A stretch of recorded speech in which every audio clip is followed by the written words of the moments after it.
আচ্ছা বলেন, নামাজের এমনি উযু করা স্বাভাবিক হিসেবে ইসলামী শরীয়তের মধ্যে উযু করা কি ফরজ? কেউ বলতে পারবে যে উযু করা ফরজ? উযু করা কিন্তু কি না, ফরজ না। উযু করা ফরজ না। এখন ধরে নেন আপনি মাগরিবের ওয়াক্তে আছেন, মাগরিবের নামাজের সময় আছে আর মাত্র 5 মিনিট। কয় মিনিট? আপনার উযু নাই, আপনার কি নাই, এখন সময় আছে কয় মিনিট? 5 মিনিটকে যদি আপনি মাগরিবের নামাজ আদায় করার জন্য কাজে লাগাইতে চান বেউযু অবস্থায়, তাহলে আপনি কিভাবে নামাজটা আদায় করবেন বলেন তো? কে বলছে তাই এমন আজেরা কথা কোন? খালি পানি থাকা অবস্থায় কোনোভাবে তায়াম্মুম করা জায়েজ আছে? সময় যতই সংকীর্ণ হোক, সময়ের সংকীর্ণতার কারণে তায়াম্মুম জায়েজ হয় না। উযু করেই নামাজ পড়তে হবে। কথা বলেন ঠিক না বেঠিক? হাতে সময় আছে কয় মিনিট? কি কি করতে হবে? নামাজ পড়তে হবে। নামাজ পড়ার জন্য শর্ত হলো পবিত্রতা অর্জন করতে হবে। নামাজের জন্য শর্ত কি? পবিত্রতা অর্জন করতে হবে। উযু ছাড়া নামাজ পড়া যাবে?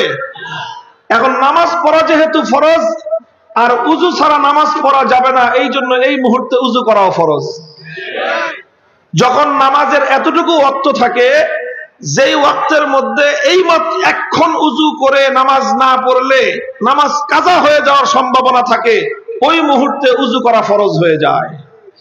আচ্ছা বলেন, যখন 5 মিনিট আছে তখন আগে নামাজ পড়া ফরজ না আগে উযু করা ফরজ? কয় বলে আগে বলে নামাজ পড়া ফরজ। আগে নামাজ পড়ে তারপরে উযু করবে নাকি?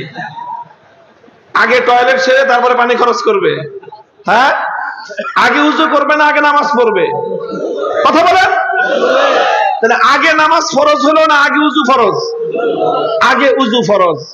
এবং এই উযুর উপর নামাজটা ডিপেন্ডেন্ট। উযুর উপর নামাজ নির্ভর করতেছে। আপনি যদি এখন উযু না করেন নামাজ সহিহ হবে না। এই মুহূর্তে যদি আপনি উযু না করেন নামাজ কাজা হয়ে যাবে। এই জন্য এই মুহূর্তে নামাজ পড়ার চেয়েও বড় ফরজ হলো উযু করা। প্রথম 2 মিনিটে আপনি উযু করবেন, 3 মিনিটে নামাজ পড়বেন। প্রথম 2 মিনিটে নামাজ পড়া জায়েজ নাই, প্রথম 2 মিনিটে উযু করা ফরজ, এরপরের 3 মিনিটে নামাজ পড়া ফরজ। এখন কেউ যদি বলে যে যখন নামাজের সময় 5 মিনিট আছে তখন নামাজের আগে উযু করা ফরজ, নামাজের চেয়ে উযু করা বড় ফরজ, এই কথা যদি বলে ভুল হবে না। কথা বলেন ঠিক না বেঠিক? এই সময়ে সমস্ত উলামায়ে কেরামের কাছে জিজ্ঞাসা করেন, তখন নামাজ পড়া আগে ফরজ নয়, বরং নামাজের আগে উযু করা ফরজ। তো যখন মানুষের নামাজের জন্য উযু করা বাধ্যতামূলক হয়ে যায়, যে এখন উযু না করলে আর নামাজ পড়তে পারবে না, ওই সময়ে উযু করা সুন্নত থাকে না, ওই সময়ে উযু করা ওয়াজিব থাকে না, ওই সময় উযু করা ফরজে আইন হয়ে যায়। ঠিক তদ্রূপ যখন আল্লাহর দ্বীনের গুরুত্বপূর্ণ বিধানগুলো পালন করা রাষ্ট্রীয়ভাবে ইসলাম প্রতিষ্ঠার উপর নির্ভরশীল হয়ে যায়, ইসলাম রাষ্ট্রীয়ভাবে প্রতিষ্ঠিত না হলে, খেলাফত প্রতিষ্ঠিত না হলে যদি ইসলাম পরিপূর্ণভাবে পালন না করা যায়, তখন সর্বাগ্রে রাষ্ট্রে ইসলাম প্রতিষ্ঠা করা ফরজ হয়ে দাঁড়ায়।